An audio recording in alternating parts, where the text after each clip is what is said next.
The Montana sun hung low over Hollowbrook, casting long shadows across a town that had gathered to witness either a miracle or a massacre. In the center of town, a newly built arena groaned under the weight of thousands pressed against its rails. Dust hung in the air like suspended breath. Vendors hawked corn dogs and lemonade, but their voices seemed hollow against the tension that gripped every chest.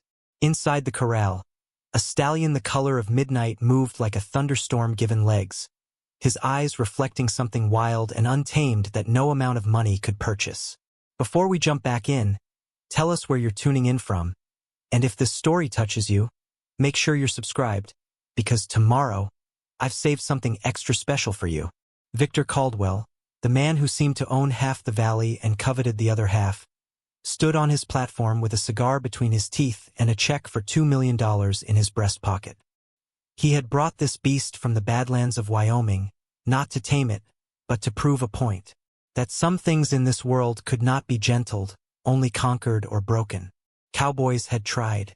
Champions had failed. Blood had been spilled on the fresh sawdust. The crowd roared for spectacle, for violence dressed up as sport. But then came James Hawthorne, a man who smelled of grape must and earth, his hands calloused from vines rather than ropes. He carried no whip, wore no spurs, brought no bravado, just a quietness that seemed out of place in all this noise. What happened in the next hour would not just decide a wager. It would crack open the heart of a town, a horse, and a man who had forgotten he was still capable of healing. The exhibition grounds had appeared almost overnight, rising from the empty lot on Main Street like a wooden monument to excess. Victor Caldwell had money that spoke louder than reason, and when he decided Hollowbrook needed entertainment, contractors arrived within days. The bleachers were raw pine, hastily nailed together, splinters waiting to catch unwary palms. Banners flapped from the posts, advertising Caldwell Development Corporation in letters so large they could be read from the highway. This was not just a show. It was a declaration. Victor Caldwell wanted everyone to know that he could reshape this town however he pleased, that their quiet resistance to his resort plans meant nothing against the force of his will and wallet. The crowd had been gathering since dawn, trucks and cars lining Route 89 for half a mile in either direction. Families came with children hoisted on shoulders. Ranchers arrived in groups, their hats pulled low, arms crossed, skeptical but curious. Even the church ladies who usually clucked their tongues at such displays of machismo had shown up, clutching their purses and whispering behind their hands. The air smelled of fried dough and anxiety, of sun-baked dirt and something sharper underneath, the metallic tang of anticipated violence. Victor himself stood elevated on a platform hastily constructed at the north end of the arena, his boots polished to a gleam that seemed obscene against all this dust. He was a large man, not fat but substantial, the kind of build that came from steakhouse dinners and boardroom victories. His suit jacket had been abandoned in favor of a vest that stretched across his barrel chest, and his white Stetson sat at an angle that suggested he had studied photographs of Western moguls before placing it just so. The cigar in his hand was Cuban, expensive, illegal, a small rebellion he enjoyed flaunting. Smoke curled around his face as he surveyed his kingdom of temporary wood and permanent ambition. When he finally raised his hand for silence, the crowd's noise dimmed like someone had turned down the volume on the whole world. His voice boomed across the arena without need of amplification, though speakers had been set up anyway, crackling with feedback before settling into clarity. $2 million. He let the words hang there, watching faces change as the number sank in. That is what I am offering to any man, woman, or child brave enough to climb into this ring and ride Midnight Fury for 8 seconds. Just 8 seconds. The length of time it takes to brew a cup of coffee. The span of a few heartbeats. Surely someone in this town has that much courage. The crowd erupted, some cheering, others gasping, a few laughing nervously as if the whole thing might be an elaborate joke. But Victor's face showed no humor, only the cold satisfaction of a man who knew he had just hooked every desperate dreamer in the county. He gestured toward the holding pen at the far end of the arena, where shadows moved and hooves struck wood with sounds like gunshots. Behind those gates waited Midnight Fury, and even from a distance, even through the slats of rough timber, People could sense something massive and furious contained there. Victor continued, his voice dropping to a conspiratorial tone that somehow still carried to the back rows. Now I know what you're thinking. You're thinking old Victor has gone soft in the head, throwing money around like autumn leaves. But let me tell you something about this animal. He paused for effect, rolling the cigar between his fingers.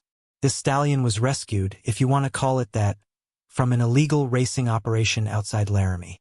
They bred him for speed, trained him with whips and starvation, ran him until his hooves cracked and his spirit turned to pure rage. When the authorities shut that hellhole down, nobody wanted him. Too dangerous, too damaged, too far gone.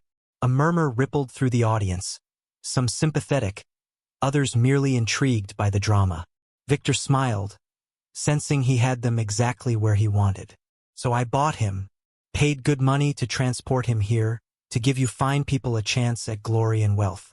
Because I believe in this community. I believe in giving opportunities. His eyes scanned the crowd, and for just a moment, his gaze seemed to linger on the western edge where a few holdouts still owned land he wanted. And I believe in showing what happens when you try to hold onto the past instead of embracing the future. Some things cannot be gentled. They can only be broken or put down. The implication hung in the air like his cigar smoke, ugly and deliberate. This was not just about a horse. This was about a town that had resisted his plans to bulldoze their heritage and build luxury cabins for tourists from California and Texas. This was about proving that resistance was futile, that wildness had no place in the modern world, that everything had a price and everything could be conquered. The gates opened with a mechanical groan, chains rattling as they pulled back. What emerged made several people in the front row stumble backward, made children press their faces into their parents' legs, made grown men who had worked with horses their entire lives draw sharp breaths through their teeth. Midnight. Fury was not just large. He was architecture, muscle and bone arranged in proportions that seemed designed by something ancient and angry. His coat was black without variation, absorbing light rather than reflecting it, making him seem like a hole cut into the world. A white blaze ran down his face in a lightning strike pattern, the only break in all that darkness, and it made his eyes seem even wilder by contrast. Those eyes held something that went beyond animal instinct. They held memory. They held rage that had been carefully cultivated by men who mistook cruelty for training, who believed that breaking a spirit was the same as building strength. When Midnight Fury moved, it was not with the grace of a show horse or the measured power of a working animal. He moved like violence looking for a target, like a storm that had been caged and was now testing every board and rail for weakness. His scream cut through the afternoon air, a sound that seemed to come from somewhere deeper than lungs, resonating in the chests of everyone present. Dust exploded from beneath his hooves as he reared, front legs pawing at nothing, at everything, at the memory of every whip that had ever struck his flanks.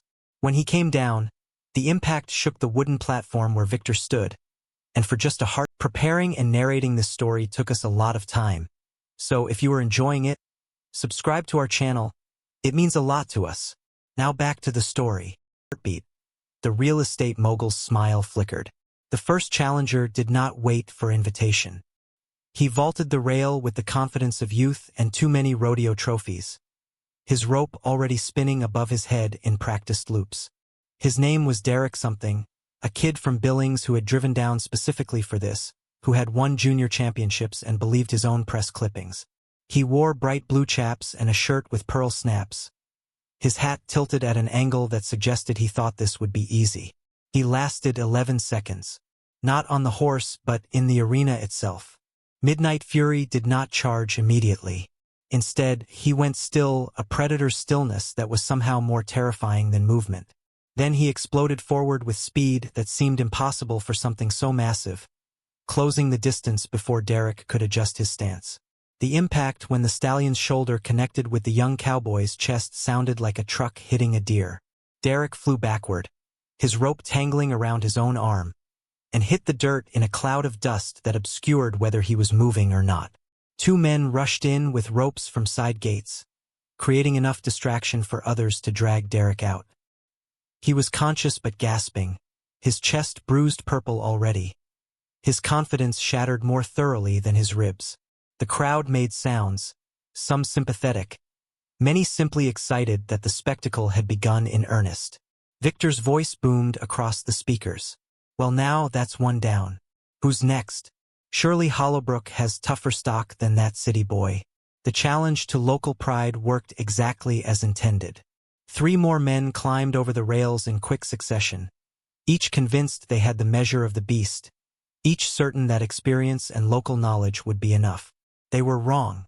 The first, a ranch hand named Pete who had broken horses since he could walk, tried the slow approach, moving sideways with his rope low and his voice pitched in that universal horse-soothing tone. Midnight Fury let him get within 10 feet before striking out with both rear hooves, a kick that would have shattered bone if Pete had not thrown himself sideways at the last possible second. He scrambled out under the bottom rail, dignity abandoned, grateful to be alive. The second was a woman, actually, a bronc rider from a family of rodeo competitors who believed that gender had nothing to do with skill. Her name was Sarah Kincaid, and she had the scars to prove she knew her business. She used a different tactic, entering from the opposite side while helpers made noise to distract, trying to approach from the blind spot. But Midnight Fury had no blind spots, only wounds that had taught him to track threats from every angle simultaneously. He wheeled with terrifying speed, and though Sarah managed to avoid the initial charge, she could not avoid the follow-up. The stallion herded her against the rail like a cutting horse working cattle, except there was nothing gentle or professional about it.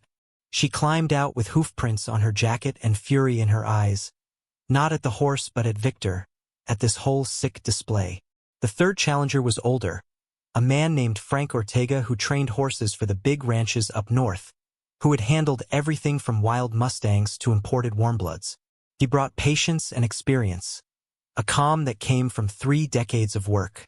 He did not rush, did not rope, simply stood in the center and waited, letting the horse come to terms with his presence. For almost 2 minutes, it seemed like it might work. Midnight Fury circled, snorted, pawed, but did not charge. Frank remained still, hardly breathing, his body language submissive but not fearful. Then someone in the crowd shouted, a drunk voice yelling encouragement, and the spell broke. Midnight Fury's head snapped up, ears flat, and he lunged. Frank had time to turn, time to raise his arms, but not time to escape. The impact spun him like a top, and he went down hard, one arm bent at an angle that made people in the stands look away. The medics rushed in again, and this time when they carried someone out, the crowd's excitement had curdled into something uglier, a mix of shame and fascination that nobody wanted to acknowledge. Victor puffed his cigar, smoke wreathing his face as he surveyed the carnage with satisfaction barely concealed. I do believe we are proving my point rather effectively. This animal is beyond redemption, beyond training. Some things are simply born wrong, made wrong, and no amount of wishful thinking will change that. His eyes swept the crowd, and this time his meaning was crystal clear. Just like some people would rather cling to their failing farms and empty traditions than accept good money and progress. At the western edge of the arena, pressed against the rail where the shade from the announcer's booth provided some relief from the brutal sun, stood a man who had not moved through any of the chaos.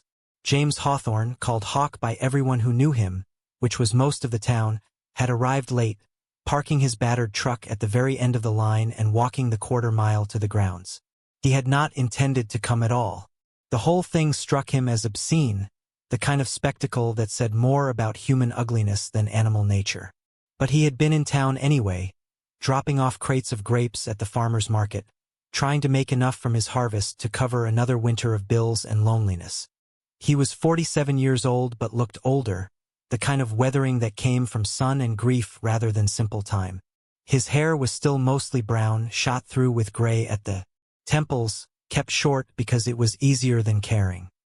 His face was lean, carved down to essentials, with lines around his eyes from squinting across vineyard rows and sleepless nights.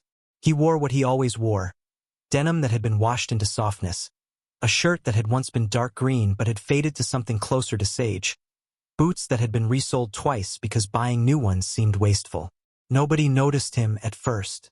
Hawk had perfected the art of being unremarkable, of occupying space without drawing attention, a skill developed over 5 years of widowerhood and isolation. He leaned against the rail with the stillness of someone accustomed to waiting, to watching plants grow at their own pace, to understanding that some processes could not be rushed. While others shouted and gasped and cheered, he simply observed, his gray eyes tracking not the violence but something else, something most people were not looking for. He watched the way midnight fury moved between charges, the way the stallion's ears swiveled constantly, processing every sound, every voice, every scrape of boot on wood.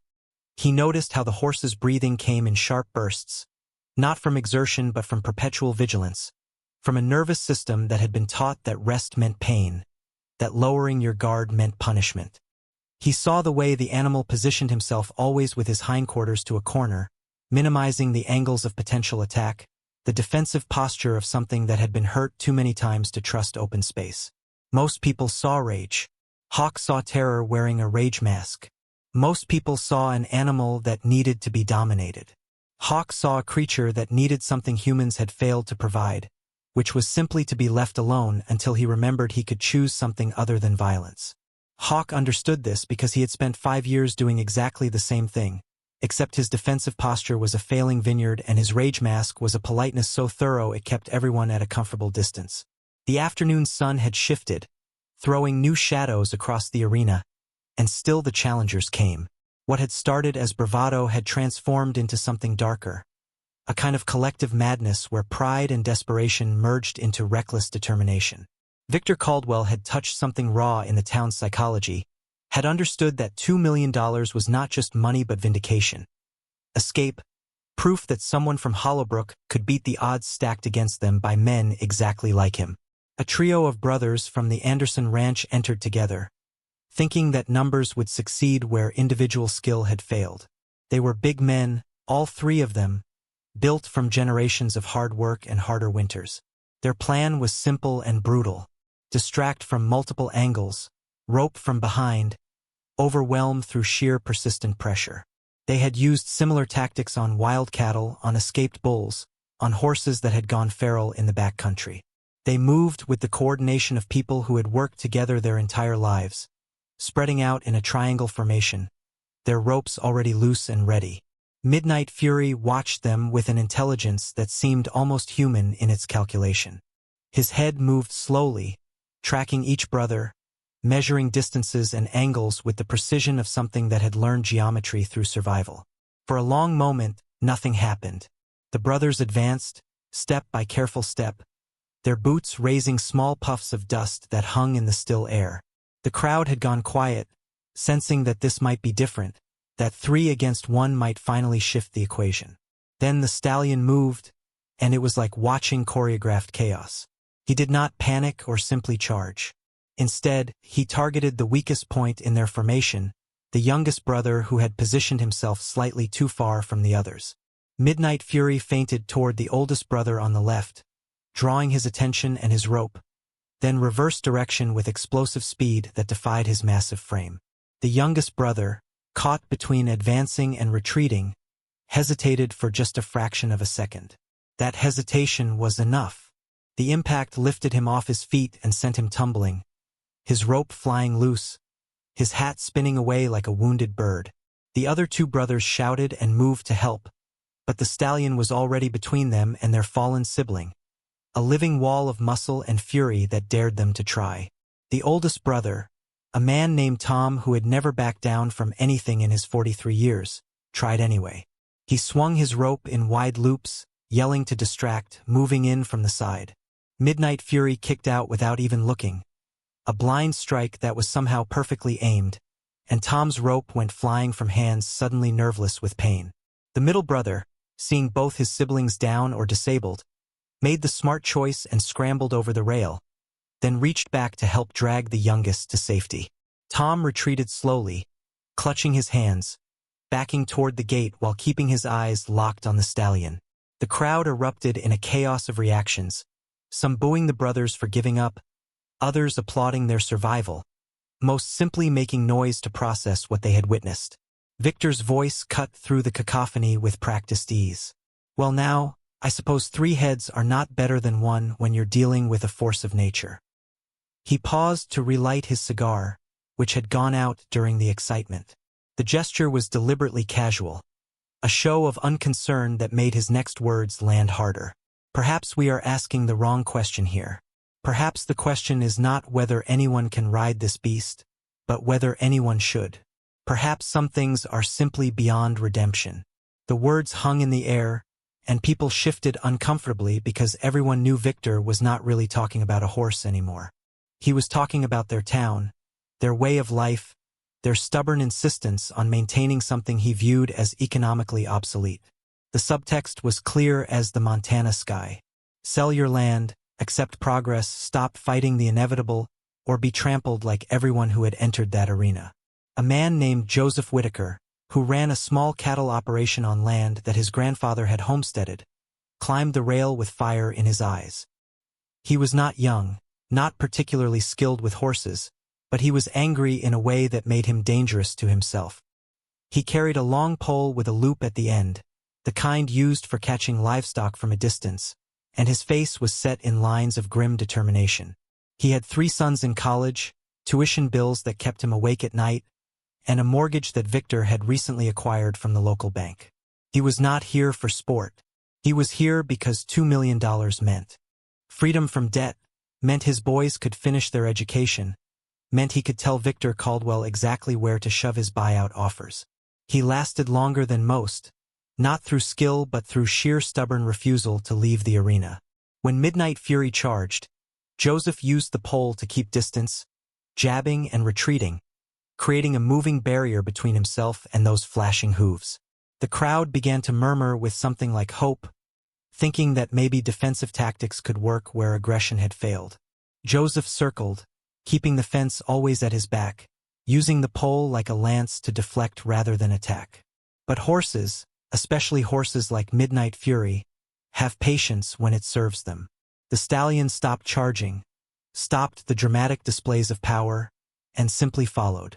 Step by step, matching Joseph's movement, closing the distance incrementally, waiting for the inevitable moment when exhaustion or distraction would create an opening. Took nearly 4 minutes, an eternity in that arena, but it came. Joseph's boot caught a depression in the dirt. His ankle twisted slightly, and for just a moment, his attention dropped to his feet rather than the horse. Midnight Fury struck then, not with hooves but with his massive head, a battering ram of bone and muscle that caught Joseph in the shoulder and spun him like a top. The pole clattered away, useless. Joseph went down hard, the breath knocked from him, and could only curl into a defensive ball as the stallion circled him, snorting, not attacking further but making it absolutely clear that he could. The rescue team rushed in with unusual speed, perhaps sensing that the horse was giving them this one chance, and dragged Joseph out while he gasped for air that would not come. The medic's tent was getting crowded. 3 people with confirmed injuries, another 5 with bruises and trauma that would hurt worse tomorrow than it did today. The excitement was bleeding out of the crowd, being replaced by something uglier and more complex. There was still the magnetic pull of the spectacle, the human inability to look away from potential disaster, but there was also a growing unease, a sense that they were all complicit in something that maybe should not be happening. A woman named Patricia Oakes, who taught 3rd grade at Hollowbrook Elementary and had never been on a horse in her life, surprised everyone by climbing over the rail. She wore jeans and a sensible blouse, her gray hair pulled back in a bun, her reading glasses hanging from a chain around her neck. People started shouting for her to get out, that this was insane, but she ignored them all with the same serene authority she used on unruly 8-year-olds. She walked to the center of the arena, empty-handed, and simply stood there, arms at her sides, making herself as non-threatening as a middle-aged schoolteacher could possibly be. Midnight Fury approached her slowly, ears forward, nostrils flaring, clearly confused by this new variable. Here was something that did not smell of fear or aggression, did not carry rope or pole or whip, did not move with the predatory intention of every other human who had entered his space. He circled her at a distance, head low, blowing hard through his nose. Patricia did not move, did not speak, just stood there with the infinite patience of someone who had spent 30 years waiting for children to figure out arithmetic. For almost a minute, it seemed like something miraculous might happen. The stallion stopped circling, planted his feet, and simply looked at her. The crowd held its collective breath. Even Victor leaned forward, his cigar forgotten, something like concern finally crossing his features. Then a camera flash went off somewhere in the stands, someone unable to resist capturing the moment, and the bright pop of light shattered whatever fragile thing had been forming. Midnight Fury reared with a scream that made children cry, a sound of betrayal and rage that came from some deep place where old pain lived. Patricia had the good sense to drop flat to the ground, making herself small, and the hooves came down inches from her head, close enough that she felt the impact through the dirt. She did not try to stand, did not try to run, just covered her head and waited. The stallion circled her once, twice, then moved away as if disgusted by how easy it would be to hurt this creature who had briefly made him consider that not all humans were threats.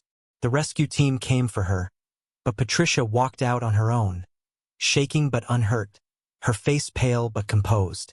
As she climbed back over the rail, she looked directly at Victor and said loud enough for the nearest sections to hear, "That animal is not evil. He's terrified, and you are torturing him for entertainment." Then she walked away through the crowd, which parted for her like she was Moses at the Red Sea, leaving a wake of uncomfortable silence behind her. Victor recovered quickly, his showman's instincts kicking in. "Ladies and gentlemen, I think we can all appreciate the teacher's courage, even if we question her methods." Laughter rippled through the crowd, but it was thinner now, less certain. However, her observation brings up an interesting point. If this horse is so terrified, why has he injured so many people? Why does he attack rather than flee? I submit that what we are witnessing is not fear but fundamental viciousness, a flaw in temperament that cannot be trained away. More challengers came as the afternoon stretched toward evening, each with their own story, their own reasons for risking life and limb for money and pride. A young man fresh out of the army, trained in combat but unprepared for an enemy that followed no rules of engagement. A woman who ran a rescue operation for abused animals, convinced that love and patience would work in 90 seconds when it needed months or years. A rodeo clown who thought agility and distraction would succeed where strength had failed. They all left the arena bruised, humbled, or injured, adding to the growing tally of Victor's point being made over and over again. The sun was starting its descent toward the mountains when a voice from the crowd yelled out, hoarse with frustration and alcohol, "Why don't you try it, Caldwell? If he's so manageable, if this is such a reasonable challenge, why don't you climb down there yourself?" The question hung in the air like smoke, and suddenly people were nodding, muttering agreement, the idea spreading like fire through dry grass. Victor's smile did not waver, but something cold flashed behind his eyes. "My dear friends," he said smoothly, "I am many things, but a horseman is not among them. I leave that to experts, which is why I am paying so generously for someone with actual skill to demonstrate what can be done." The deflection was smooth, but it landed wrong, and he knew it. The crowd was turning, not fully, not dramatically, but shifting in their perception, starting to wonder if maybe the real coward was the man on the platform rather than the people who had climbed into the arena. To redirect attention, Victor gestured grandly to his assistants. "Bring out the secondary prize package. Let's remind everyone what's actually at stake here." Two men carried out a board covered with photographs and documents, setting it up where everyone could see. Images of a luxury resort, architectural renderings of cabins, and a spa and a restaurant with floor-to-ceiling windows overlooking the valley. "This is the future of Hollowbrook," Victor announced. "Jobs, tourism, prosperity. All funded by responsible development of underutilized land. All this can be yours if you would simply stop clinging to the past." The photographs included, everyone noticed, aerial shots of several properties around town, including Hawthorne Vineyard, with overlay graphics showing how they could be transformed. It was a power play, a reminder that Victor held cards they did not, that he could reshape their world whether they cooperated or not. The crowd's mood darkened further, excitement now thoroughly mixed with resentment and fear. At the back rail, Hawk had not moved. He had watched every challenger, every failure, every injury, with increasing certainty growing in his chest. This was wrong, all of it wrong, not because the horse was being given a chance to defend himself, but because that defense was being framed as proof of irredeemable viciousness rather than what it actually was, which was trauma expressing itself the only way it knew how. He recognized it because he had been doing the same thing for 5 years, except his defense mechanism was withdrawal rather than aggression, isolation rather than attack. A teenager named Riley Jackson had been standing near Hawk for the last hour, camera in hand, filming everything with the intensity of someone who believed documentation mattered. Riley was 17, rail-thin, with hair that fell across their eyes and clothes that marked them as someone who did not quite fit Hollowbrook's traditional mold. They turned suddenly to Hawk and said, voice low enough that only he could hear, "You've been watching different than everyone else. You're not looking at whether people might win. You're looking at the horse." Hawk glanced down, surprised to be noticed, surprised that anyone had been paying attention to him rather than the spectacle. "I used to train horses," he said quietly. "Long time ago, before the vineyard, before everything." He had not thought about those years in a long time, had not thought about the feel of a young horse learning to trust, the satisfaction of communication without words, the partnership that could develop between human and animal when both parties were willing to listen. "What do you see?" Riley asked, camera now pointed down, conversation more important than footage for the moment. Hawk was quiet for a long time, gathering thoughts he had not articulated even to himself. "I see something that's been hurt so badly it's forgotten there's any other way to be. I see something that attacks because waiting to be attacked first is worse. I see something that needs time and space and patience, none of which are on offer here." Riley nodded slowly, then said something that would change the trajectory of the entire evening. "You should go in there." Hawk laughed, a short bark of sound without humor. "I'm 47 years old. I haven't been on a horse in over a decade. I have no business in that arena." Riley met his eyes with the kind of directness only teenagers could manage.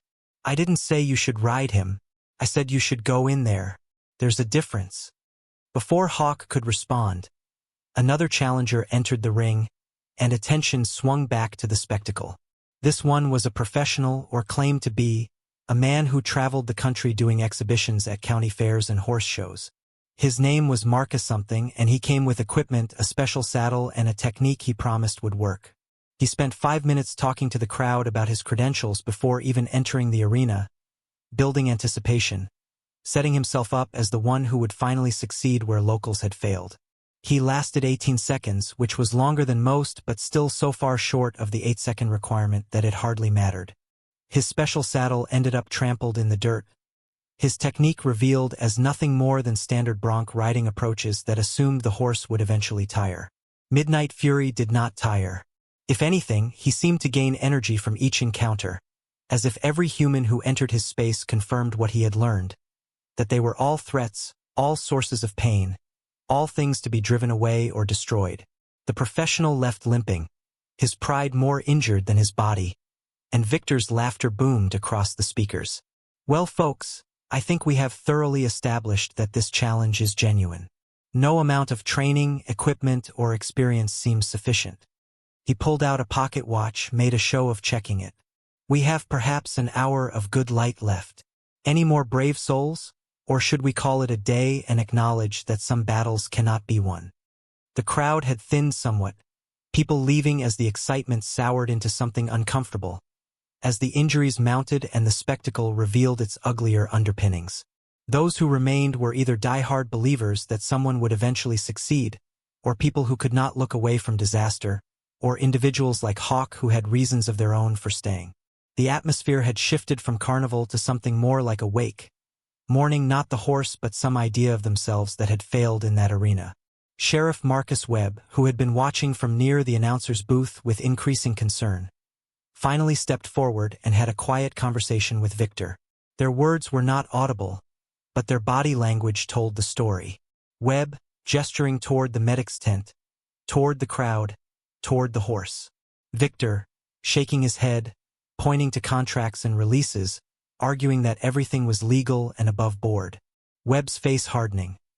his hand resting on his belt near his badge in a gesture that was not quite threat but definitely not casual. Finally, some agreement seemed to be reached, and Webb stepped back. But his expression suggested this conversation was not over, only postponed. Victor returned to his microphone, and his voice had an edge now, the smooth showmanship fraying around the corners. Sheriff Webb has reminded me that we have certain, shall we say, practical considerations regarding liability and public safety. Therefore, I am announcing that we will accept only 3 more challengers this evening, and then continue tomorrow if necessary. 3 more chances for glory and riches. 3 more opportunities to prove that the human spirit can overcome any obstacle.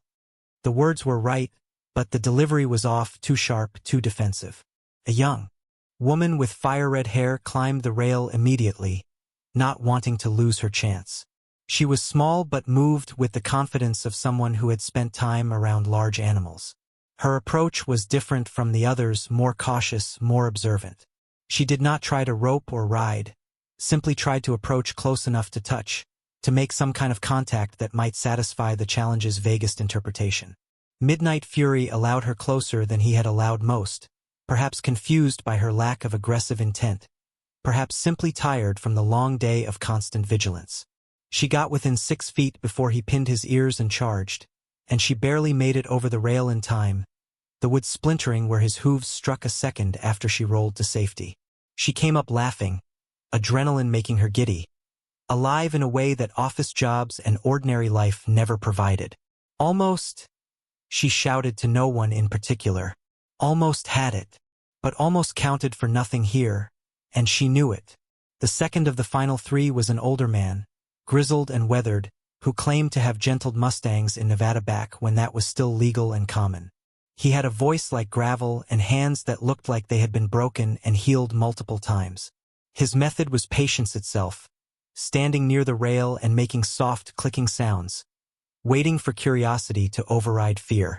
It was the right approach, or would have been if he had days instead of minutes, if the horse had not already been pushed past the point where curiosity was possible. Midnight Fury ignored him entirely for the first minute, which was progress of a sort, then seemed to decide that even non-aggressive humans were not to be tolerated in his space. The charge was almost lazy, more of a dismissal than an attack, but it was effective. The old man scrambled out muttering about how things used to be better, about how horses nowadays had no respect, about how the world had gone wrong in ways he could not articulate but felt in his bones. The third challenger never materialized. People looked around, waiting, but no one else moved toward the arena. The light was fading, golden hour approaching, and the crowd was tired, emotionally wrung out from hours of violence and failure. Victor made a final announcement, voice echoing across the emptying stands. "Very well then. We will resume tomorrow at noon. The wager stands. $2 million. Tell your friends, tell your neighbors. Tomorrow we will see if Hollowbrook has any true champions, or if this town is content to let opportunity pass them by while they cling to failing dreams." The subtext was no longer sub. He was saying that if they would not take his money through the challenge, they would eventually be forced to take it through buyouts and foreclosures, that resistance was temporary but his victory was inevitable. People filed out in small groups, talking in low voices, the excitement of the morning replaced by something more complex, more troubling, a sense that they had participated in something ugly and could not quite articulate why it left them feeling diminished. Hawk waited until most of the crowd had dispersed before moving. His truck was parked so far away he would be walking in near darkness, but he did not mind. The walk would give him time to think, to process what he had witnessed, to decide whether the crazy idea that had been growing all afternoon was courage or suicide. Riley Jackson appeared beside him as he walked, camera now put away, just a kid falling into step with an adult they had decided was worth talking to. "You're going to do it, aren't you?" Riley said. It was not really a question. "You're going to try tomorrow." Hawk did not answer right away, just kept walking, boots crunching on gravel, the sounds of the arena fading behind them. Finally, he said, "I'm thinking about it." Riley nodded as if that was the answer they had expected. "Good. Someone should. Not for the money, not for pride, just because it's the right thing to do." They walked in silence for a while, Then Riley asked, "What happened to you? I mean, everyone knows your wife died. But there's something else. Something about how you watch the world like you're seeing through glass." Hawk almost smiled at the perceptiveness, at being seen by someone he barely knew. 5 years ago, winter storm. Black ice on Route 89. She went through the guardrail into Silver Creek. I was following in my truck. Watched it happen. Couldn't stop in time to help. Took the rescue team 40 minutes to get her out. She died in the ambulance. Had these little bells hanging from her rearview mirror. A gift from her sister. I can still hear them, jingling as the car went over. Any metal sound like that, wind chimes, drop tools, it brings me right back. Riley absorbed this, nodded. So you understand what that horse is feeling. The trauma that never quite leaves. Hawk stopped walking, turned to look at the teenager more fully. Yeah, I guess I do. Riley met his eyes. Then maybe you're the only one here who can actually help him. Not ride him, not break him. Just help him remember there's something besides fear. They reached Hawk's truck, old and battered and held together more by habit than mechanics. He climbed in, started the engine which coughed twice before catching. Through the open window, he said to Riley, "If I do this, I'm going to need some help. People who understand what I'm trying to do. People who can keep Victor and his circus at bay long enough for me to try something different." Riley grinned, the first genuine smile Hawk had seen on their face. "I can do that. I know some people. Give me your number." They exchanged contact information, and Hawk drove away into the gathering dusk, his mind already turning over possibilities, approaches, ways to communicate with a traumatized animal when language was not an option and time was severely limited. The vineyard awaited him, rows of vines heavy with fruit that needed harvesting, work that could not be postponed much longer. But tonight, he thought he might make some phone calls instead, might reach out to people he had not spoken to in years, might take the first steps toward something that terrified him almost as much as that arena terrified the horse. Because Riley was right. He understood what Midnight Fury was feeling. And maybe, just maybe, that understanding was worth more than all the ropes and techniques and bravado that had failed so spectacularly today. Maybe what was needed was not someone to conquer the horse, but someone willing to simply stand in the storm and wait for it to pass. Someone who knew from personal experience that healing could not be forced, only offered, and even then only accepted if the wounded chose to reach back. The Montana sky stretched overhead, vast and darkening, stars beginning to prick through the deepening blue. Hawk drove home through that vastness, feeling simultaneously insignificant and somehow essential, a small part of something larger, that he could not yet name but was beginning to understand. The drive back to Hawthorne Vineyard took 23 minutes along roads that Hawk could navigate in his sleep, which was fortunate because his mind was anywhere but on the asphalt unwinding before his headlights. The truck's engine made its familiar rattling complaint, a sound he had grown so accustomed to that he only noticed it when it stopped. The radio was off. It had been off for 5 years, ever since music had become something that hurt rather than soothed. Every love song a reminder of slow dances in the kitchen. Every upbeat melody a mockery of joy he no longer felt entitled to experience. The entrance to his property was marked by a wooden sign that had weathered to gray, the painted letters spelling Hawthorne Vineyard barely visible in the growing darkness. The driveway was gravel, a quarter-mile long, lined with fence posts that leaned at angles suggesting they had given up trying to stand straight years ago. When he finally pulled up to the house, the headlights swept across the farmhouse he had called home for 22 years, illuminating peeling paint and a porch that sagged on one side like a tired smile. He sat in the truck for a long moment after killing the engine, letting the silence settle around him like a familiar coat. This was the hardest part of every day. The return to a house that had once held laughter and conversation and the small sounds of shared life, now holding only echoes and the particular quality of quiet that comes from being the sole occupant of a space designed for two. Through the windshield, he could see the kitchen window where Emily used to stand washing dishes, humming songs he could never quite identify, her silhouette backlit by the warm glow of overhead lights that made the whole house look like a sanctuary against the dark. The kitchen was dark now. It was always dark now. Hawk had developed the habit of moving through the house using only the minimum light necessary, as if keeping things dim somehow made the emptiness less pronounced.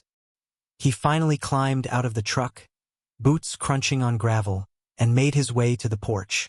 The third step had creaked for 7 years despite his repeated intentions to fix it. Emily used to joke that it was their home security system, alerting her to his arrival long before he reached the door. Inside, the house smelled faintly of dust and ripening grapes, the sweet fermenting scent that crept in from the vineyard during harvest season and permeated everything. The furniture was exactly as it had been 5 years ago, as if he had frozen the house in time, afraid that changing anything would be an admission that she was truly gone. Her reading glasses still sat on the side table next to the couch, folded carefully, lenses slightly smudged. Her jacket still hung by the door. Her coffee mug still occupied the second shelf in the cupboard, the one with the chipped handle that she had refused to throw away because it was from their honeymoon in Napa Valley. Hawk moved through the living room without turning on lights, his feet knowing the path by memory. The kitchen was small, the appliances old but functional, the kind that required knowing their quirks to operate properly. The refrigerator hummed loudly if you did not close it with exactly the right amount of pressure. The stove's back left burner ran hot. The sink dripped if you did not turn the left handle slightly past tight.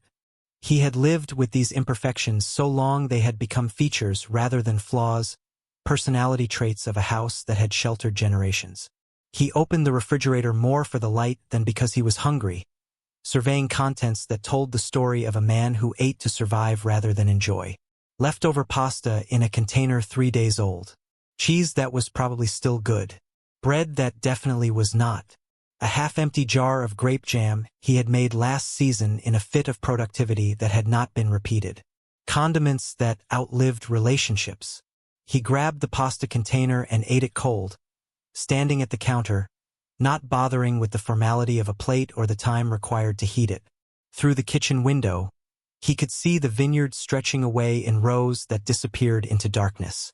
40 acres of Pinot Noir and Chardonnay grapes, planted by his grandfather in the 1960s when Montana wine was considered a novelty at best, a joke at worst.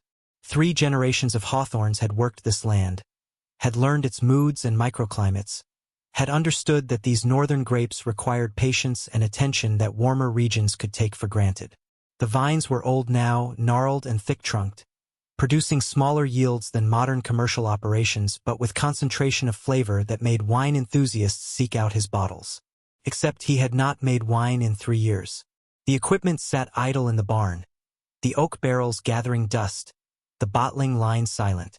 He still grew the grapes because the vines needed tending regardless of his grief, because plants did not care about human tragedy, they simply grew or died based on whether you fulfilled their requirements. But the actual winemaking, the artistry and chemistry and patience it required, that had died with Emily. She had been the one who loved that part, who would taste the juice at various stages and declare it ready or needing more time, who turned grape farming into something closer to alchemy. Now he just sold the grapes to a winery in Billings, took whatever price they offered, used the money to pay bills that seemed to multiply like weeds. The mortgage was current, barely. The property taxes were a constant worry. The equipment needed repairs he could not afford. The tractor leaked oil and made concerning noises that he ignored because acknowledging them would mean facing costs he did not have. He was not failing, not exactly, but he was not succeeding either. He was treading water in the middle of a vast ocean, staying afloat through sheer stubborn refusal to drown, but with no land visible in any direction. Victor Caldwell knew this, of course. Men like Victor made it their business to know which properties were vulnerable, which owners were tired, which pieces of land could be acquired for less than they were worth if you simply waited for desperation to do the negotiating for you. Hawk had received 3 offers over the past 18 months, each one slightly higher than the last, each one accompanied by literature showing what the property could become. A luxury lodge, guest cabins scattered among the vines, a destination wedding venue, a spa utilizing grapeseed extracts, all things that would erase every trace of 3 generations of careful cultivation, that would turn a working farm into a playground for people who thought rural life was charming for a weekend. He had rejected each offer without serious consideration, not because the money was not tempting but because selling felt like a betrayal of something he could not quite articulate. His grandfather had cleared these fields by hand, had planted each vine with expectations that his children and their children would continue the work. His father had expanded the operation, had learned the science of viticulture through correspondence courses and expensive mistakes. Emily had loved this place with a fierceness that had surprised them both. A city girl who had fallen in love with the rhythm of seasons and the satisfaction of creating something beautiful from dirt and sun and water. To sell would be to admit that their work meant nothing, that continuity was a lie, that everything could be reduced to its monetary value and converted into something else without loss. Hawk could not accept that, even as the bills piled up and the equipment failed and the house slowly fell apart around him. Stubborn pride was perhaps not the best business strategy, but it was the only thing keeping him tethered to purpose. He finished the pasta, rinsed the container, left it in the sink to deal with later. The clock on the microwave read 8:47, early by most standards but late by his. He typically went to bed shortly after dark, rising before dawn to work in the vineyard during the cooler hours. Sleep was not restful, had not been restful in years, but it passed time and gave him something to do besides think. Tonight felt different though.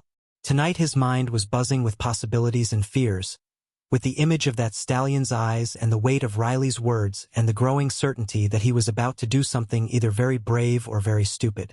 Instead of heading to bed, he found himself walking through the house to what had been Emily's office, a small room at the back that looked out over the vineyard. She had handled the business side of the operation, the bookkeeping and taxes and regulatory compliance that made his head hurt. Her desk was still covered with papers from 5 years ago, the last season they had made wine together, invoices and receipts and tasting notes in her precise handwriting. He had not touched any of it, could not bring himself to sort through the archaeology of her daily life, to reduce her presence to boxes and trash bags and decisions about what to keep and what to discard. But tonight he needed something specific. He opened the closet where she had kept files, alphabetically organized because she had been that kind of person, someone who believed that order could be imposed on chaos through proper labeling. He found the folder he was looking for about halfway back, marked horse training in her neat block letters. Inside were certificates and photographs from a part of his life he had almost forgotten, or at least had buried deep enough that it no longer hurt to remember. Before the vineyard, before wine, before he had met Emily, Hawk had worked on ranches across Montana and Wyoming, hired hand work mostly, but with a specialty that had made him valuable. He could work with the difficult horses, the ones that had been abused or neglected or were simply too spirited for conventional methods. He had never been able to explain exactly what he did, had no formal training or certification, just an instinct for reading animal behavior and a patience that bordered on supernatural. He would spend weeks sometimes with a single horse, not breaking it in the traditional sense but building something like a conversation, a back and forth of trust and boundaries and mutual respect. The photographs showed a younger version of himself, lean and dark-haired, standing beside horses of various breeds and temperaments. There he was with a gray mare that had been starved nearly to death before being rescued. There with a stallion that had killed a handler and been scheduled for destruction before Hawk had convinced the owner to give him 30 days. There with a whole string of horses from a ranch that had gone bankrupt, animals that had been left in neglected for months and had gone half-feral from lack of human contact. He had been good at it, had loved it in a way he had not loved many things in his life. But it had not paid well, and when his father had gotten sick and needed help with the vineyard, Hawk had come home and set aside that part of himself. He had told himself it was temporary, that he would get back to horse work eventually, but then his father had died and the vineyard had become his responsibility, and then he had met Emily and they had built a life that had no room for the wandering existence of a horse trainer. He had not regretted the choice, not exactly, but seeing these photographs now stirred something that felt like recognition, like remembering a language you used to speak fluently but had not used in decades. There was a certificate from an old rancher named Bill Patterson, a man who had forgotten more about horses than most people would ever know, stating that James Hawthorne had successfully completed his apprenticeship program and demonstrated exceptional ability in gentling troubled animals. It was not official in any legal sense, carried no weight with regulatory agencies, but in the small world of people who worked with difficult horses, Bill Patterson's endorsement had meant something. Hawk wondered if the old man was still alive, would be in his 90s now if he was, probably still arguing that modern horse training had gone soft and forgotten the fundamentals. He sat at Emily's desk, photographs spread before him, and felt the weight of choices cascading forward. If he did this, if he actually entered that arena tomorrow and tried to work with Midnight Fury, he would be stepping back into an identity he had abandoned 25 years ago. He would be making himself visible in ways he had carefully avoided for 5 years. He would be risking not just physical injury but public humiliation, would be putting himself forward as someone with answers when he barely had questions figured out. It was terrifying and tempting in equal measure, the prospect of being something other than a grief-stricken recluse who tended vines and waited for nothing in particular. His phone buzzed in his pocket, startling him from thoughts that had spiraled into philosophy. A text from Riley Jackson, sent to the number they had exchanged in the parking lot. The message was brief and to the point, the kind of communication style that belonged to a generation that had grown up with phones as extensions of their hands. Talked to Dr. Porter. She wants to meet you tomorrow morning. 8 a.m. at the Bluebird Cafe. She's the vet who's been monitoring the horse. Says if you're serious about trying something different, she wants to be involved. Hawk stared at the message for a long moment, his thumb hovering over the keyboard as he tried to formulate a response. Meeting with the veterinarian would make this real, would move it from vague possibility to actual plan. It would commit him to a course of action that still terrified him when he thought about it too directly. But it would also mean he was not doing this alone, that there might be people who understood what he was attempting and could provide support or at least witness. He typed back a single word. Okay. Riley's response came immediately. Good. Also reached out to Sheriff Webb. He's not happy about how today went. Says if you have a different approach, he's willing to give you space to try it. But he wants to meet with you too. Make sure you're not just another adrenaline junkie with a death wish. Another pause, then a follow-up message. Are you a death wish kind of person? I mean, Hawk almost laughed at the directness of it. The way this teenager he barely knew was asking questions that most adults would dance around for hours. He thought about how to answer honestly without being melodramatic. No, but I'm not afraid of dying either. There's a difference. Riley's response took longer this time, suggesting they were actually thinking about his words rather than just firing off quick reactions. Yeah, I get that. See you tomorrow. Don't back out on me. Hawk assured them he would not, though he was not entirely certain he was being truthful. The night still had many hours for doubt to do its work, for fear to build convincing arguments, for common sense to reassert itself over whatever impulse had led him to consider this madness. He gathered up the photographs and certificates, returned them carefully to their folder, and placed the folder on the desk where he could find it easily in the morning.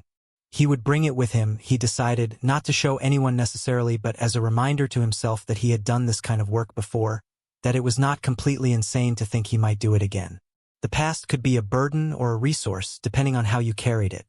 Walking back through the house, he paused in the living room where Emily's presence still felt strongest.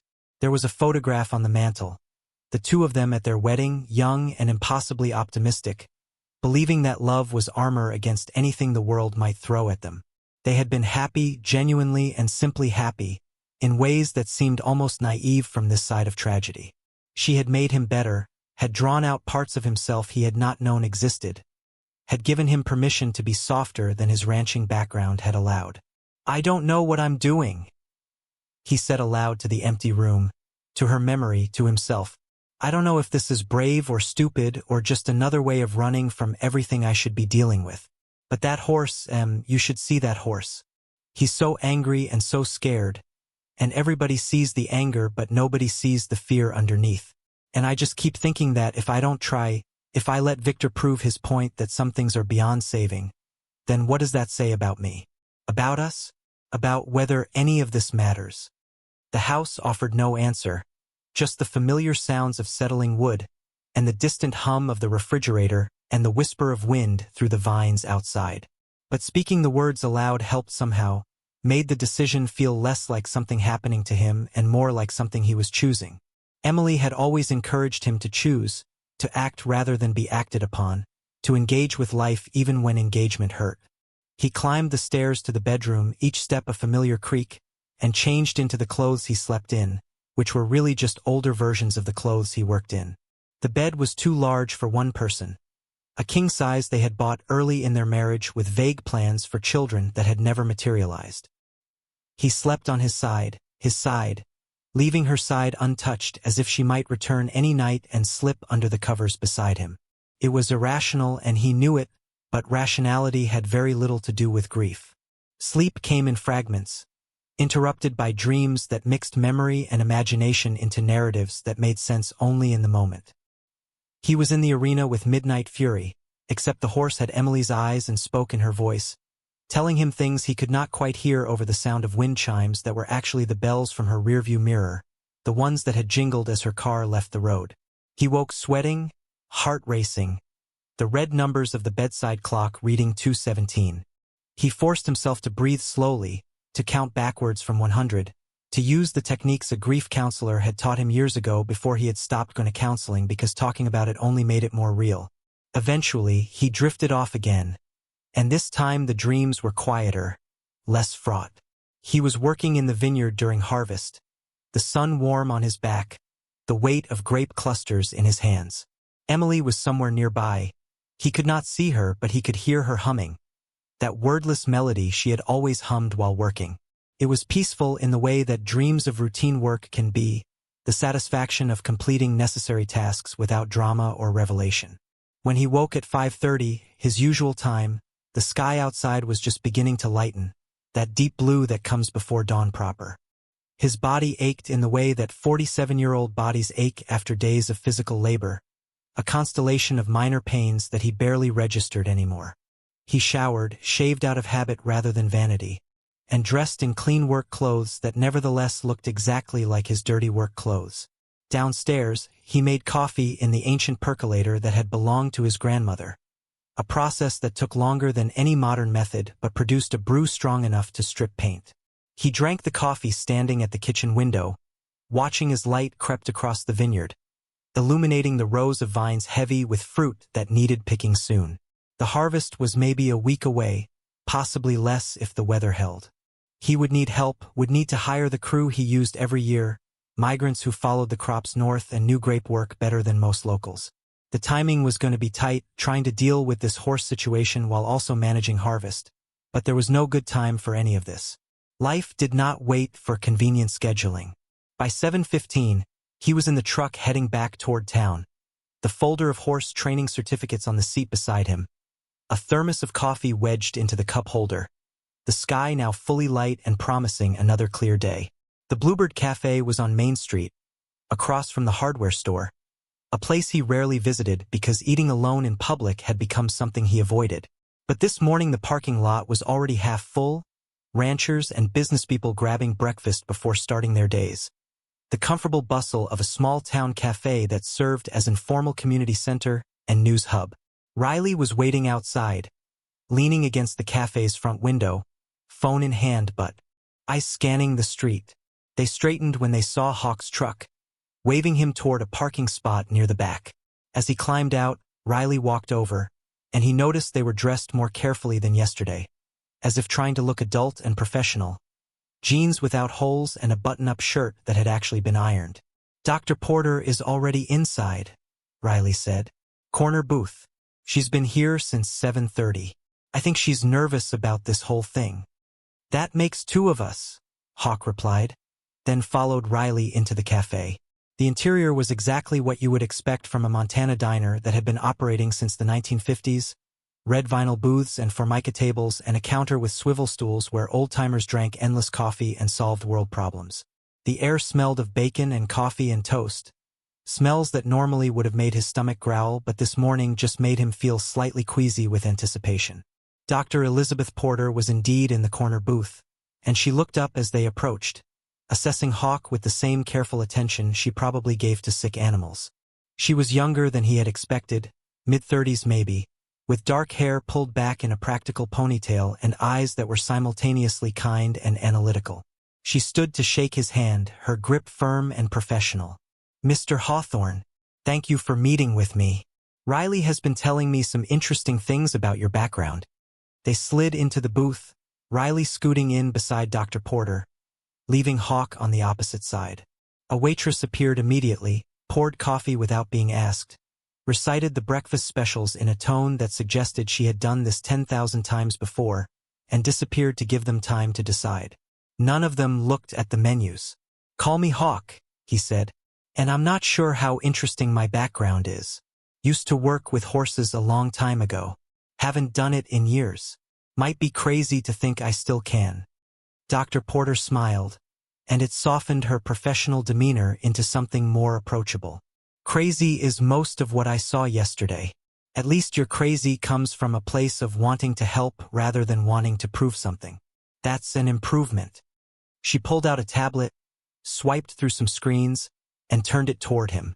"This is Midnight Fury's veterinary file, what little exists. Rescued 6 months ago from that racing operation I'm sure you heard about. Severely underweight, multiple old injuries that healed badly, signs of prolonged stress and abuse. The rescue organization that took him did good work getting him physically stable, but they couldn't touch his psychological trauma. Too dangerous, and they didn't have facilities for long-term rehabilitation." Hawk studied the photographs on the tablet. Images of a horse that looked half dead, ribs visible, coat dull, eyes vacant with the particular emptiness that comes from giving up. The transformation to the powerful, furious animal he had seen yesterday was remarkable, testament to the body's ability to heal even when the mind remained broken. "How did Victor end up with him?" he asked. Dr. Porter's expression darkened. "He bought him from the rescue organization, claimed he wanted to give the horse a proper home, talked about rehabilitation and second chances. The rescue was desperate for funding and space. They believed him, or wanted to believe him. By the time they realized what he actually intended, the sale was complete and legal. I've been trying to provide oversight to make sure the horse isn't being actively abused. But there's only so much I can do when the owner is following the letter of the law." "The letter maybe," Hawk said. "But what happened yesterday, what's happening today, that's abuse even if it's legal. Using trauma for entertainment, that's abuse." Dr. Porter nodded emphatically. "Exactly. Which is why I'm willing to help if you have a legitimate alternative approach. But I need to know what you're planning, and I need to be convinced you're not going to get killed trying it." The waitress returned, and they ordered without much thought, breakfast basics that would arrive quickly and could be eaten while talking. As soon as she left, Hawk pulled out his folder and laid the photographs and certificates on the table between them. "This is what I used to do," he said simply. "This is who I used to be." Dr. Porter picked up the photographs carefully, studying each one, and her expression shifted from skepticism to interest to something like hope. "These horses," she said, pointing to a particularly dramatic before and after pair showing a stallion that had been vicious and was later shown being ridden by children. "How long did rehabilitation take?" Hawk thought back, calculating. "That one was about 4 months. Daily work, sometimes twice a day, building trust incrementally. That's the thing though, I don't have 4 months. I have whatever time Victor allows, which might be measured in hours or days, not months." Riley leaned forward, elbows on the table. "But you could make progress in hours, right? I mean, I saw how you were watching yesterday. You were seeing things nobody else saw. That's got to count for something." Hawk appreciated the confidence even if he did not entirely share it. Seeing is different from doing. And doing under pressure, with a crowd watching, with someone like Victor actively working against you, that's different from doing in a quiet barn where you have all the time you need. Their food arrived, and they ate in a silence that was thoughtful rather than awkward, each processing the situation from their own perspective. Finally, Dr. Porter said, "What if we could get you time? Not months, but not just one attempt either. What if we could negotiate for you to have, say, 3 days of private sessions before any public demonstration? Would that give you enough to establish basic trust?" Hawk considered this, weighing possibilities against probabilities. "Maybe. Depends on the horse, depends on how deep the trauma goes, depends on 1,000 variables I can't predict. But it would give me a chance to try my actual methods instead of whatever improvisation I could manage in a single encounter." "How would you negotiate that though? Victor doesn't strike me as someone who compromises." Dr. Porter smiled, and there was something sharp in it, something that suggested she knew how to play political games when necessary. "Victor cares about image and publicity. Right now, he's getting attention, but it's starting to turn negative. People are talking about animal cruelty, about toxic masculinity, about rich men playing with lives for entertainment. If I can frame your approach as a responsible alternative, as giving the horse every possible chance before declaring him irredeemable, I think I can convince him to allow a trial period. Especially if I involve Sheriff Webb, make it semi-official. Sheriff Webb wants to meet with me too, Hawk said. Riley mentioned that. Dr. Porter nodded. He's coming here at 8:30, after the breakfast rush dies down. He's concerned about liability, about someone dying in that arena and the consequences for the town. If he supports your approach, if he can frame it as a public safety measure, that gives us leverage. They talked for another 20 minutes, strategizing, planning, trying to anticipate Victor's objections and prepare counterarguments. Hawk felt himself being swept up in their momentum, their conviction that this was possible, their belief that he could actually do what they were suggesting. It was simultaneously terrifying and oddly exhilarating, this feeling of purpose after years of simply existing. Sheriff Marcus Webb arrived exactly on time, his uniform crisp despite the early hour, his expression that careful neutrality that law enforcement officers cultivated. He was probably in his early 50s, with gray at his temples and lines around his eyes that suggested he had seen enough of human nature to have opinions about it. He shook hands with everyone, ordered just coffee, and got straight to the point. Dr. Porter tells me you have horse experience, that you think you can work with Midnight Fury without anyone getting killed. Tell me why I should believe that when I watched a dozen people fail yesterday, some of them with a lot more recent experience than you. Hawk met the sheriff's direct gaze and took a moment before responding, understanding that this was not a conversation where charm or deflection would serve him. Webb was assessing risk, liability, and genuine capability all in the span of this meeting, and the wrong answer would end the possibility before it truly began. You shouldn't believe it based on what happened yesterday, Hawk said finally. Every person who went into that arena was using some variation of dominance and control. Ropes, force, speed, intimidation. They were trying to make the horse submit, and he's been traumatized specifically by those exact methods. So of course he fought back. It's the only language he's been taught. Webb's expression did not change, but his attention sharpened. And your language is different how? Hawk leaned back against the vinyl booth, hands wrapped around his coffee cup, searching for words that would convey something he usually communicated through action rather than explanation. When I worked with difficult horses, I never tried to break them or dominate them. I tried to have a conversation. That sounds ridiculous when you say it out loud, but it's the closest I can get to describing it. You learn their signals, their boundaries, what frightens them and what calms them. You offer choices instead of demands. You make yourself predictable and safe. And you wait, sometimes for weeks, until they decide on their own that maybe you're not a threat. Riley interjected, unable to contain their enthusiasm. Yesterday, when everyone else was watching the horse be aggressive, Hawk was watching him be scared. He sees different things. Webb's eyes flicked to Riley, then back to Hawk. Seeing is one thing. Doing is another, especially when you're dealing with an animal that size and that angry. What makes you think you can survive long enough to have your conversation? I don't, Hawk admitted, and the honesty seemed to surprise everyone at the table. I might go in there and get hurt or killed just like anyone else. The difference is I won't go in trying to force anything. I'll go in willing to leave if he can't tolerate my presence. Most people yesterday went in with a goal they were determined to achieve regardless of what the horse was telling them. I'll go in with an intention but complete willingness to abandon it if necessary. That flexibility, that responsiveness, that's what might keep me alive. Dr. Porter added her professional opinion, directing her comments toward the sheriff. From a veterinary standpoint, what Hawk is describing aligns with current research on trauma recovery in animals. Forcing interaction re-traumatizes.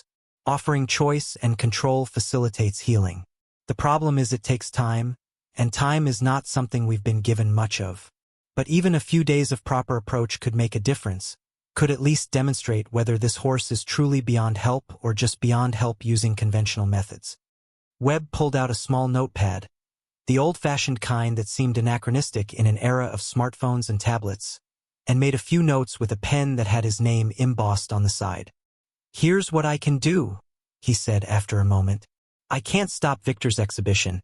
It's on private property and he's following all applicable laws, much as I'd like to find a violation to shut it down.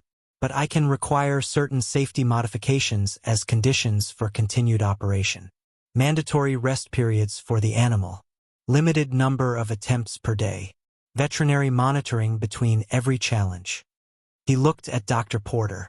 "You'd be willing to be the official monitor?" "Absolutely," she said without hesitation. "I've already been doing it unofficially. Making it official gives me more authority to stop things if they cross into clear abuse." Webb made another note. "And I can strongly suggest, that Victor allow alternative approaches as part of demonstrating that every reasonable method has been attempted. If Hawk here is willing to work with the horse using his methods, and if those methods show any promise at all, it makes Victor look responsible instead of reckless. Given the way public opinion is starting to turn, he might be more receptive to that than you'd think." "When would I start?" Hawk asked, the reality of the situation settling over him like weight. "If he agrees, when would I actually work with Midnight Fury?" Webb checked his watch. "Victor's planning to restart the exhibition at noon today. I'll talk to him beforehand, present this as a way to address the liability and public relations issues. If he agrees, we could potentially have you start this afternoon, after the morning crowd disperses. Private session, limited observers, just you and the horse with Dr. Porter monitoring and me maintaining security. No spectacle, no pressure, just see what happens." The conversation continued for another half hour, working through details and contingencies, planning for various scenarios depending on Victor's response and the horse's behavior. Hawk felt himself being carried along by the momentum, by these people who seemed to believe in possibilities he was not certain existed. But their confidence was contagious, and he found himself agreeing to things that yesterday would have seemed impossible. As the meeting broke up, Riley caught his arm. "You're really doing this. You're actually going to try." It was not a question, but Hawk answered anyway. "Looks like it. Assuming Victor agrees and the horse doesn't kill me in the first 5 minutes." Riley's expression was serious, more adult than their years. "He won't kill you. I've been watching him too, and I think you're right. He's not vicious, he's terrified. And terrified things, when you give them a choice, they choose safety over violence every time. You just have to be the safe choice." Hawk wished he had that certainty, that clarity of belief that seemed to come naturally to the young. But he appreciated it nonetheless, appreciated having someone believe in him when he was struggling to believe in himself. "Keep your camera ready," he said. "If this works, if anything good comes out of it, the world should see it. Not for my sake, but maybe to show that there are alternatives to the way we've always done things." He drove back to the vineyard with Webb's words echoing in his mind, with Dr. Porter's research studies saved to his phone, with Riley's confidence propping up his doubts. The morning stretched ahead of him, hours to fill before he would know whether this was actually happening.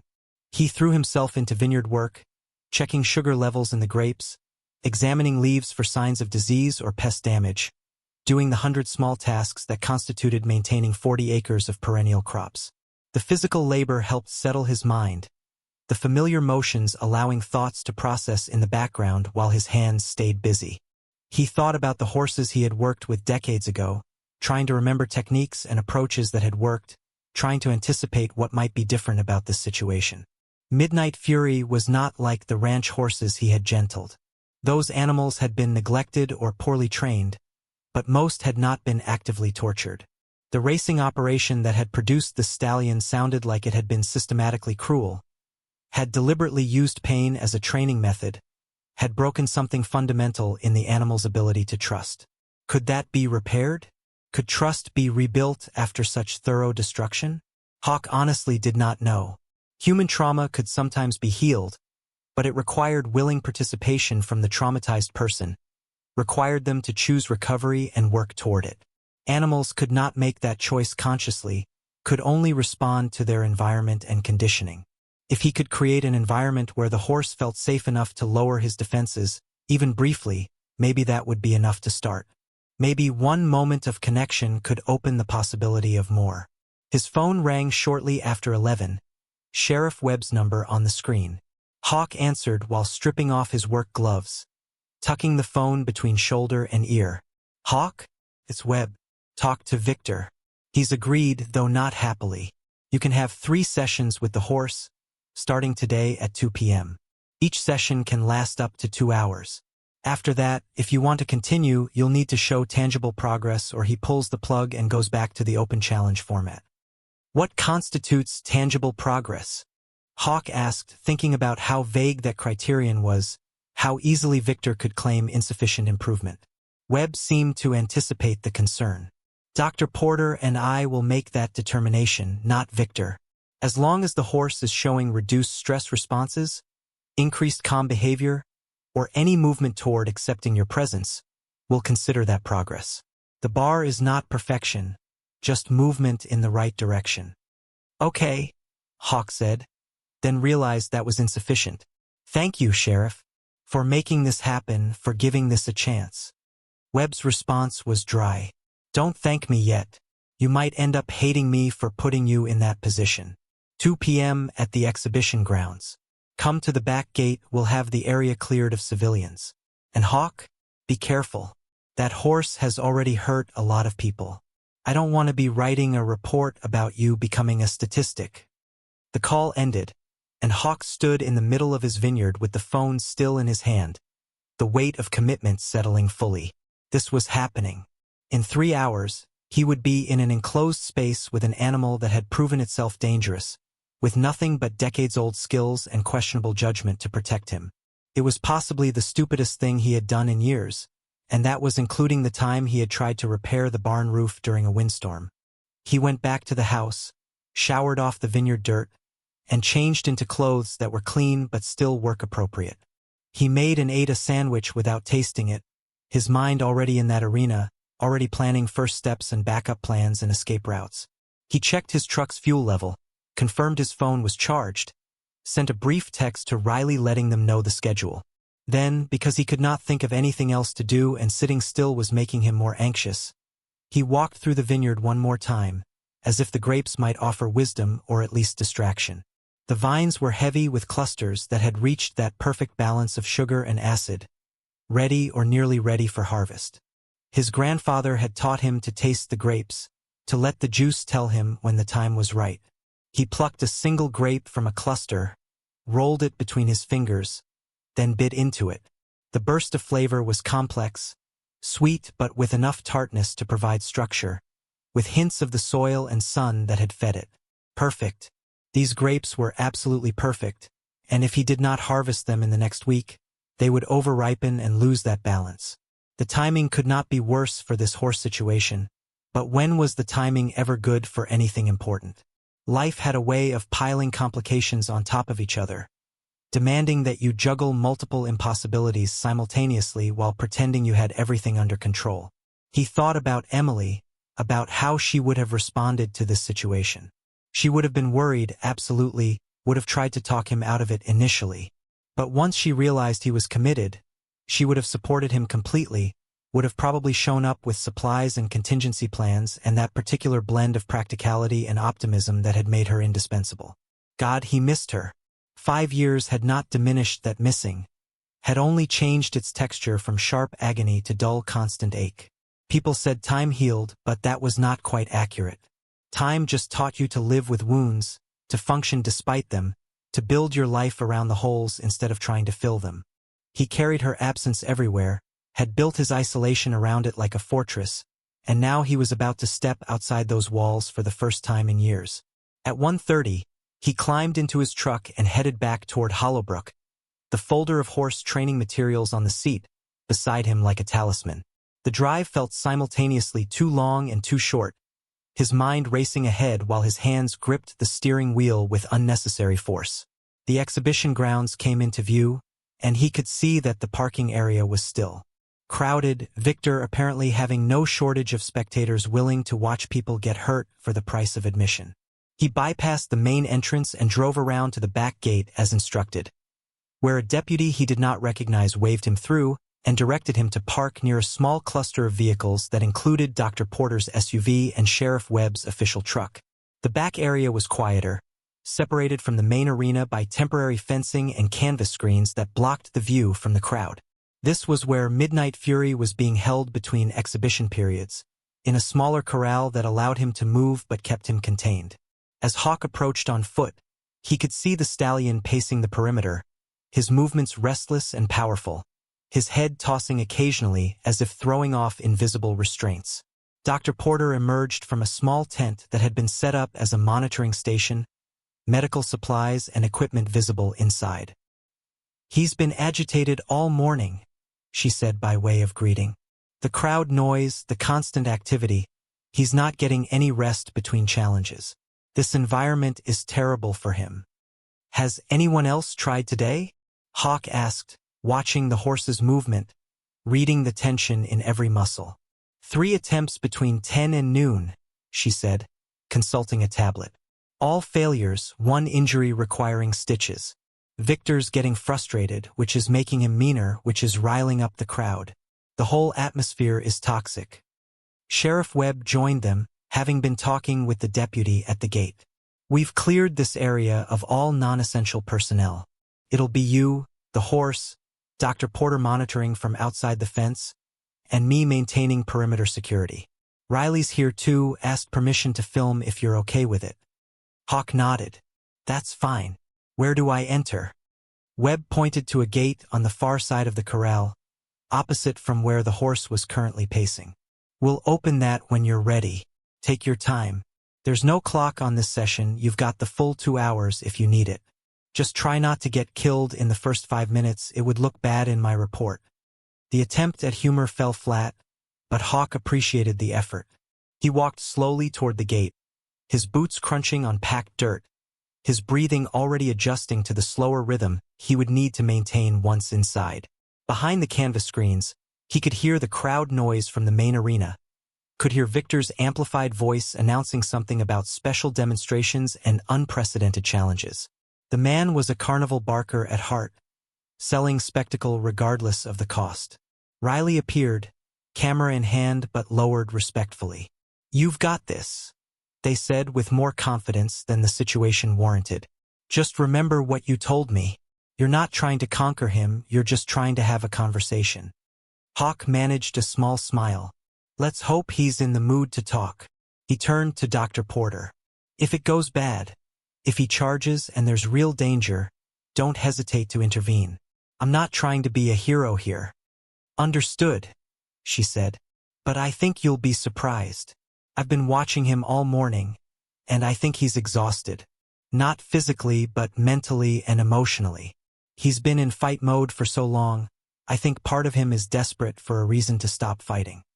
Hawk hoped she was right, but hope was a dangerous thing to carry into that corral. Better to go in with clear eyes and realistic expectations, with awareness of danger but not paralysis from fear. He took a deep breath, released it slowly, and nodded to Webb. "I'm ready."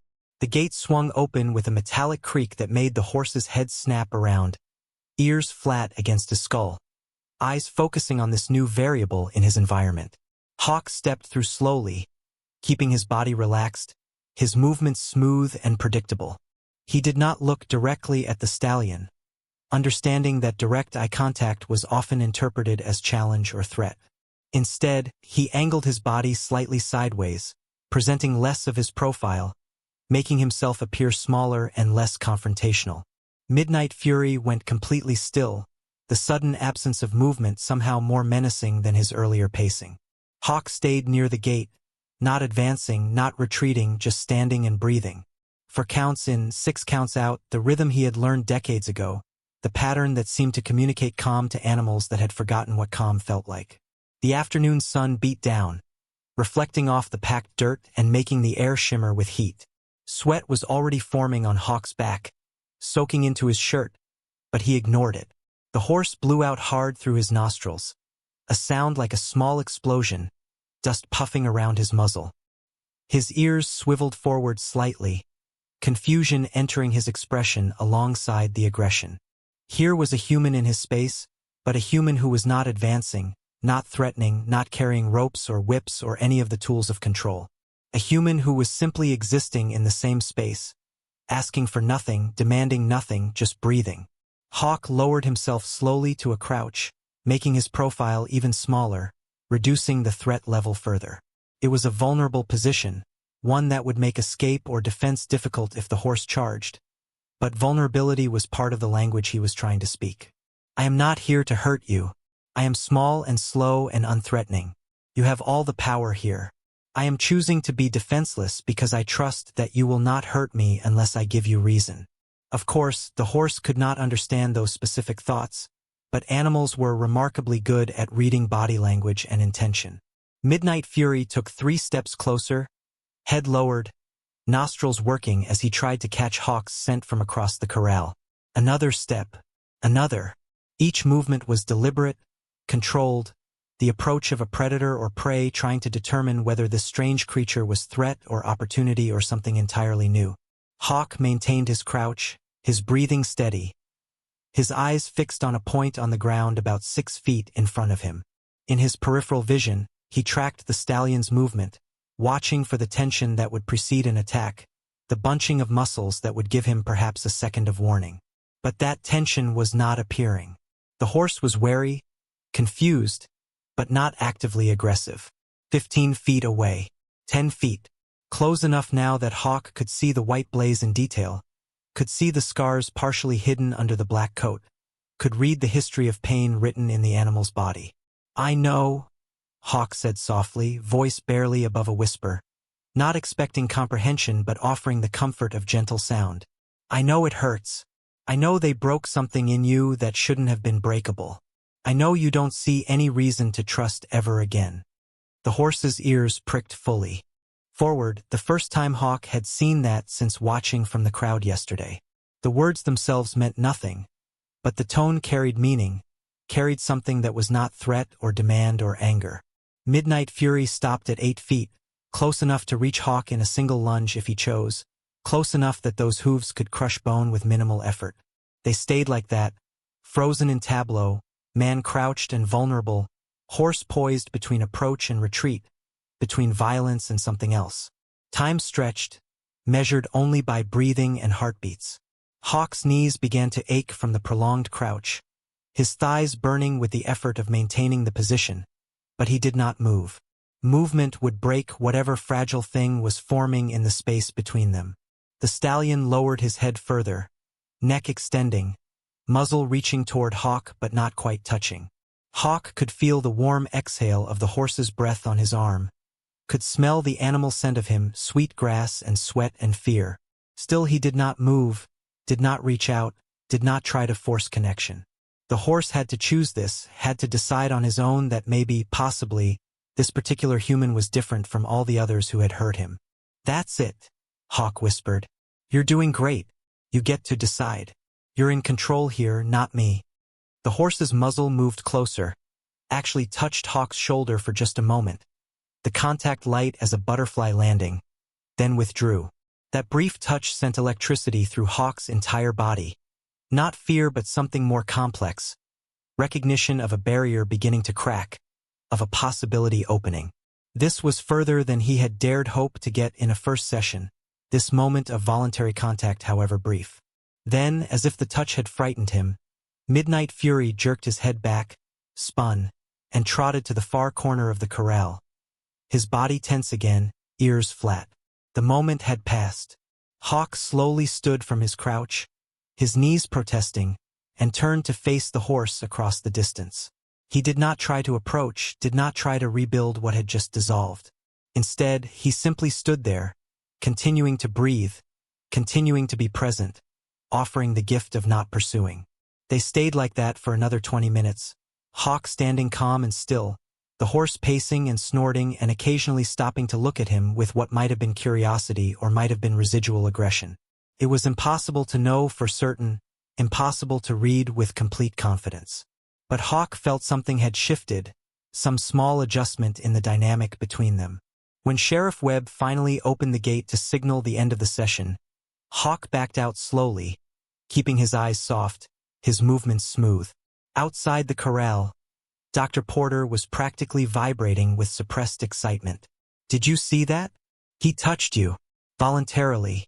I've never seen him make friendly contact with any human since he arrived here. That's huge. Hawk felt the adrenaline beginning to drain from his system, leaving exhaustion in its wake. It was brief. Could have been accident or curiosity, not necessarily trust. It was huge, she repeated firmly. Trust me, I know horse behavior. What just happened in there was significant. Sheriff Webb nodded his agreement.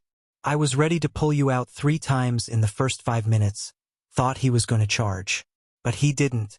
That's already different from how he's responded to everyone else. Riley came around from behind the canvas screen, camera lowered, eyes wide. I got it all. Every second. The way he moved toward you, the way you stayed so still, and then that touch. It was like watching something impossible become possible. Victor Caldwell appeared suddenly, pushing through the canvas screen with the annoyed expression of someone who had been told he could not enter his own exhibition space. What's all this excitement about? Porter, Webb, you're acting like something miraculous just happened. The horse touched him for a second and then ran away. That's not progress, that's random behavior. Dr. Porter stood her ground. Mr. Caldwell, with all due respect, you hired me as a veterinary consultant on this situation. What I just observed was significant behavioral change. That horse has not voluntarily approached or made friendly contact with any human in the 6 months since his rescue. The fact that he did so with Hawk indicates he's capable of trust recovery, given appropriate conditions. Victor's eyes narrowed. Or it indicates that my horse is tired and maybe sick. Maybe you should be checking his health instead of celebrating parlor tricks. He turned to Hawk with undisguised contempt. You've got 2 more sessions, farmer. Let's see if you can do anything more impressive than make an exhausted animal touch your shirt. Because I've got paying customers out there who want to see actual accomplishment, not gentle whispers and standing still. He stalked away before anyone could respond, leaving tension hanging in the air like smoke. Webb muttered something under his breath about entitled jackasses, then turned to Hawk. Don't let him get in your head. You did good work in there today. Real progress. Can you come back tomorrow morning? Early, before the crowds arrive? Hawk nodded, already anticipating another sleepless night. Another dawn arrival at this place that smelled of sawdust and fear and something that might eventually become hope. What time? 6 a.m. We'll have 2 hours before Victor starts his show. Then maybe another session tomorrow evening if you're willing. 2 more chances. 2 more opportunities to build on that brief moment of connection, to prove that some broken things could be repaired if you had patience and time and willingness to meet them where they were instead of demanding they come to you. Hawk agreed to the schedule, exchanged a few more words with Dr. Porter about what he had observed and what he would try differently tomorrow, and finally escaped to his truck. The drive home felt longer than usual, his body heavy with exhaustion that was as much emotional as physical. The intimacy of that brief touch, the vulnerability of crouching defenseless while half a ton of traumatized animal decided whether to hurt him, had taken more out of him than any physical labor. He thought about Emily, about how she would have reacted to hearing about this, about whether she would have been proud of him or terrified for him or some combination of both. Back at the vineyard, the grapes still waited, the harvest still loomed, the bills still needed paying. But for the first time in 5 years, Hawk felt like he was doing something that mattered beyond simple survival, something that connected him to his past and might point towards some kind of future. He stood in the kitchen as evening light turned the vines gold, drinking water straight from the tap, and allowed himself to feel. Something that might have been pride or might have been terror or might have been the first stirrings of purpose rediscovered. His phone buzzed with a text from Riley. A link to a video they had posted, carefully edited, showing just the key moments of the session without revealing too much. The caption read simply, "Sometimes the quietest approach speaks loudest. More tomorrow." Already the video had thousands of views, hundreds of comments ranging from supportive to skeptical to openly hostile. Hawk read a few, then stopped, understanding that public opinion would not determine success or failure here. Only the horse would decide that, and the horse's vote was still very much uncertain. He heated up leftovers for dinner, ate while standing at the window watching darkness settle over his land. then headed upstairs to a bed that suddenly felt less like a prison and more like a necessary rest stop between efforts. Tomorrow he would try again, would push a little further, would see if that brief moment of connection could be expanded into something more substantial. He had no guarantees, no certainty that any of this would work, but for the first time in years, he had something that felt almost like hope, fragile and uncertain but undeniably present. Sleep came easier than expected, untroubled by dreams of wind chimes or failing vineyards or horses with rage in their eyes. Instead, he dreamed of silence, of standing in a field while something massive and powerful moved in slow circles around him. Not threatening, not attacking, just orbiting in paths that gradually, incrementally spiraled closer. When he woke before dawn, the dream lingered like a promise or a warning, impossible to distinguish between the two. The second session awaited, and with it, another chance to prove that brokenness was not always permanent, that trust could be rebuilt even after thorough destruction, that sometimes the bravest thing you could do was simply stand still and wait for fear to recognize that it had other options. He rose, dressed, made coffee in the darkness, and drove back toward Hollowbrook with the determination of someone who had finally found something worth being afraid for. Up next, you've got 2 more standout stories right on your screen. If this one hit the mark, you won't want to pass these up. Just click and check them out.